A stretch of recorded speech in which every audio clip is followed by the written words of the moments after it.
इस स्टडी में आपका स्वागत है। हम कर रहे हैं एनसीईआरटी नोट्स भारतीय इतिहास जो क्लास 6 से 12 और प्लस न्यू है।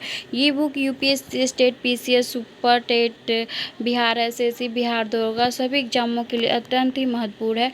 हम कर रहे हैं मॉडर्न हिस्ट्री। मॉडर्न हिस्ट्री में हम कर रहे हैं 1857 की क्रांति, जो कि हम राजनीतिक कारण पढ़ लिए थे। अब करेंगे सैनिक कारण कि 1857 में सैनिक विद्रोह कैसे हुआ था और इसकी शुरुआत कैसे हुई। तो चलिए चलते हैं टॉपिक पे। सैनिक कारण 1857 के विद्रोह की शुरुआत कंपनियों के सिपाहियों द्वारा की गई थी।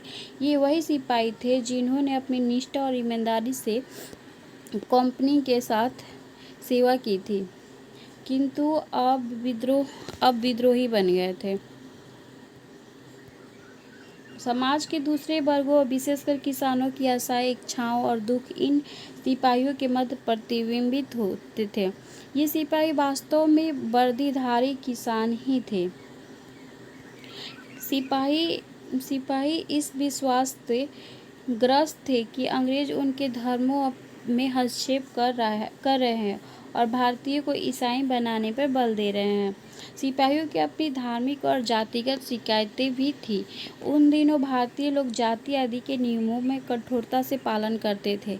सैनिक और अधिकारियों की ओर से सिपाहियों की जाति पद के चिन्हों के उपयोग पर, दाढ़ी रखते हुए पगड़ी पहनने आदि पर प्रतिबंध था। 1856 में एक कानून बना जिसके अनुसार प्रत्येक भर्ती होने वाले सिपाही आवश्यकता पड़ने पर समुद्र में जाकर सेवा करने की जमानत देनी पड़ती थी। इससे सिपाहियों की भावनाओं को आघात पहुंचा, क्योंकि उस समय हिंदू धार्मिक मान्यताओं के अनुसार समुद्र यात्रा पाप थी। सिपाहियों की अनेक दूसरी शिकायतें भी थी कि अधिकारी तथा सिपाहियों के मध्य एक बहुत बड़ी असमानता उत्पन्न हो गई तथा ब्रिटिश अधिकारी सिपाहियों को अक्सर अपमान का व्यवहार करते थे।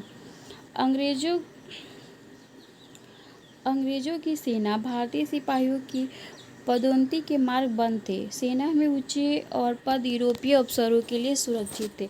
भारतीय यूरोपीय सैनिकों के वेतन में बड़ा अंतर था। यूरोपीय अफसर भारतीय सिपाहियों की घृणा की दृष्टि से देखते थे। युद्ध में जाने पर भारतीय सैनिकों के अतिरिक्त भत्ता मिलता था, परंतु युद्ध की समाप्ति और उनके सहयोग से जीते गए क्षेत्रों पे अंग्रेजों का अधिकार हो जाने के बाद भारतीय सैनिकों को भत्ता बंद कर दिया जाता था। बंगाल में 1764 में सिपाही विद्रोह घटित हो चुका था, किंतु उसका दमन कर दिया गया। 1806 में बेलूर में सिपाहियों का विद्रोह किया गया, किंतु भयंकर हिंसा के बाद इसको भी दमन कर दिया गया। 1824 में बैरकपुर सिपाही की 47वीं रेजिमेंट समुद्र मार्ग से बर्मा जाने से इनकार कर दिया, अतः रेजिमेंट तोड़ दी गई। इसके निहत्थे सिपाहियों पर गोले फेंके गए और सिपाही के नेताओं को फांसी दे दी गई। 1844 में वेतन भत्तों के प्रश्नों पे 7 बटालियन ने विद्रोह किया। इस प्रकार अफगान युद्ध के दौरान अफगानिस्तान में तैनात सिपाही विद्रोह करने ही वाले थे, किंतु समय पर उसका दमन कर दिया गया। 1857 ईस्वी का विद्रोह ब्रिटिश नीति और साम्राज्यवादी शोषण के प्रति जन असंतोष का कारण थी, किंतु यह कोई आकस्मिक घटना नहीं थी। लगभग एक शताब्दी तक संपूर्ण भारत में ब्रिटिश आधिपत्य के विरोध में तीव्र जन प्रतिरोध होते रहते थे। बंगाल और बिहार जैसे ब्रिटिश शासन स्थापित हुआ, वैसे ही सहस्त्र विद्रोह आरंभ हो गया और 1763 से 1856 के मध्य 40 बड़े अनेक छोटे विद्रोह हुए। इन विद्रोह का नेतृत्व प्रायः राजा, नवाब, जमींदार, भू-राजवंश, पोलीगर करते थे, किंतु लड़ने वाली फौज में किसान, दस्तकार और शासक अपने जमींदारों और पोलीगारों में भूतपूर्व सैनिक भाग लेते थे। तत्कालिक कारण था 1857 का तत्कालिक कारण 1857 के विद्रोह का तत्कालिक कारण चर्बी वाले कारतूसों का प्रयोग था। ज्ञातव्य है कि सेना में नई एनफील्ड राइफल का प्रयोग आरंभ किया गया। अफवाह यह थी कि कारतूसों पे गाय, सुअर की चर्बी लगे कागज को खोल चढ़ाया गया और कारतूसों पर राइफल से भरने से पूर्व उसके सिरों को दांतों से काटना पड़ता था। इससे हिंदू और मुसलमान सिपाही दोनों भड़क गए। उन्हें लगा कि चर्बी वाले कारतूसों का प्रयोग उनके धर्म को नष्ट कर देगा। 1857 के विद्रोह आरंभ और उसकी प्रगति। विद्रोह का आरंभ 10 मई 1857 को दिल्ली से 36 मील दूर मेरठ में हुआ था। यह तीव्रता से उत्तर भारत में विस्तृत हो गई। यह विद्रोह जल्द ही उत्तर में पंजाब से लेकर दक्षिण में नर्मदा तक, पूर्व में बिहार से लेकर दक्षिण में राजस्थान तक विस्तृत हो गई थी। मेरठ में होने वाले विद्रोह पूर्व बैरक में मंगल पांडे शहीद हो चुके थे। वे एक सिपाही थे जिन्हें विद्रोह करने तथा अपने अधिकारियों पर हमला करने कारण 29 मार्च 1857 को फांसी दे दी गई। मेरठ की छावनी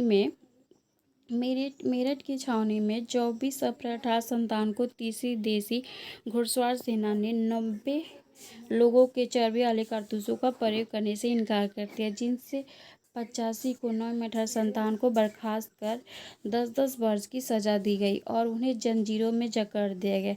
इससे मेरठ में तैनात भारतीय सिपाहियों में एक विद्रोह भड़क उठी। सिपाहियों ने अगले दिन 10 मई को अपने कैदी साथियों को स्वतंत्र करा दिया और अनेक अधिकारियों को मार डाला तथा विद्रोह का झंडा बुलंद कर दिया। फ्रेंड, आपसे रिक्वेस्ट है कि ये वीडियो आपको पसंद आया हो तो लाइक, सब्सक्राइब और शेयर ज़रूर करें ताकि मुझे हमको और प्रोत्साहन मिले और हम और नई वीडियो आप लोग के लिए लाएं। विद्रोह की शुरुआत भारतीय सैनिकों से बनी पैदल सेना से हुई थी, जो शीघ्र ही घुड़सवार फौज और फिर शहर तक फैल गई। शहर और आसपास के देहातों में लोग सिपाहियों के साथ जुड़ गए। सिपाहियों ने शस्त्रागार अधिकार कर लिया और रिकॉर्ड दफ्तर, जेल, अदालत, डाकघरे और सरकारी खजाने जैसी सरकारी इमारतों को लूटकर नष्ट कर दिया जाने लगा तथा शहर को दिल्ली से मेरठ से जोड़ने वाली टेलीग्राफ लाइन काट दी गई। विद्रोही सिपाही सूर्यास्त के बाद दिल्ली की ओर चल दिए और अगली सुबह 11 मई को दिल्ली पहुंचे। उनके दिल्ली पहुंचने पर दिल्ली की पैदल सेना भी उसके साथ मिल गई। विद्रोही सैनिकों ने यूरोपीय अधिकारियों को मार डाला और शहर को अपने अधिकार में ले लिया। बूढ़े और शक्तिहीन बहादुर शाह जफर को भारत का सम्राट घोषित कर दिया गया। दिल्ली शीघ्र ही इस मुख्य विद्रोह का केंद्र बन गई तथा बहादुर शाह जफर इसके महान प्रतीक बन गए। इस अंतिम मुगल बादशाह को जिस प्रकार स्वतंत्र स्फुट ढंग से देश का नेता बना दिया गया, वह इस तथ्य का प्रमाण था कि मुगल शासकों के लंबे शासन से इस राजवंश को भारत की राजनीतिक एकता का प्रतीक बना दिया। केवल इस एक कार्य के द्वारा सिपाहियों ने फौजी विद्रोह को क्रांतिकारी युद्ध में परिवर्तित कर दिया। सिपाहियों के अनुरोध पर बहादुर शाह ने भारत के सभी राजाओं और सरदारों को पत्र लिखकर उनसे आग्रह किया था कि ब्रिटिश साम्राज्य से लड़ने और उनको हटाने के लिए भारतीय राज्यों को एक महासंघ स्थापित करें। बंगाल में पूरी तरह सेना विद्रोह शामिल हो गई और यह विद्रोह तीव्रता से विस्तृत हो गई। अवध, रुहेलखंड, दोआब, बुंदेलखंड, मध्य भारत, बिहार एक बड़ा भाग और पूर्वी पंजाब, इन सभी स्थानों पर ब्रिटिश साम्राज्य का नियंत्रण कुछ समय के लिए कमजोर हो गया। अनेक रजवाड़ों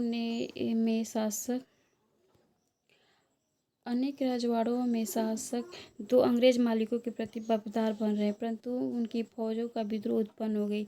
इसी प्रकार ग्वालियर में 20,000 से अधिक फौजी तात्या टोपे और झांसी की रानी के साथ चले गए थे।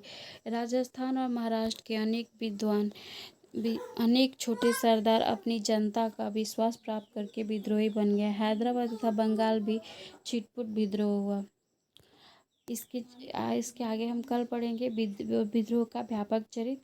और ये वीडियो आपको पसंद आए हो तो लाइक, सब्सक्राइब और शेयर ज़रूर करें। Thank you.